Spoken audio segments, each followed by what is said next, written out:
শুধু যে ক্রিকেট বা ফুটবল তা না, এর পাশাপাশি অন্য খেলাগুলোকেও আমরা সামনে এগিয়ে নিতে চাই এবং এর জন্য সরকারি বেসরকারি পৃষ্ঠপোষকতা, সরকারি পৃষ্ঠপোষকতা আপনারা দেখছেন আমরা এই কাজটি শুরু করেছি। আমরা আশা করব বেসরকারি যে প্রতিষ্ঠানগুলো আছেন তারাও সরকারের পাশাপাশি এগিয়ে আসবেন আমাদের খেলোয়াড়দেরকে বিশ্বের দরবারে তুলে ধরার জন্য।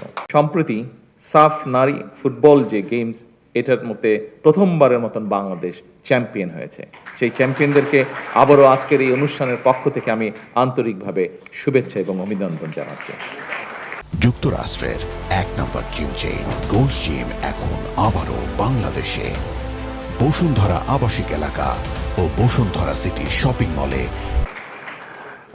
সময়ের পরিপ্রেক্ষিতে বর্তমান সরকার খেলাধুলাকে পেশা হিসেবে প্রতিষ্ঠিত করার জন্য স্বল্প, মধ্যম এবং দীর্ঘমেয়াদী লক্ষ্য এবং পরিকল্পনা যেগুলো নিয়েছে, সেগুলো আপনার কিছুক্ষণ আগে যে ভিডিও হয়েছে তার মাধ্যমে আপনারা দেখেছেন। আমাদের বিভিন্ন বক্তা যে বক্তব্য রেখেছেন তার মাধ্যমে আপনারা জানতে পেরেছেন। পর্যায়ক্রমিকভাবে এগুলো আমরা ইনশাল্লাহ বাস্তবায়ন করব।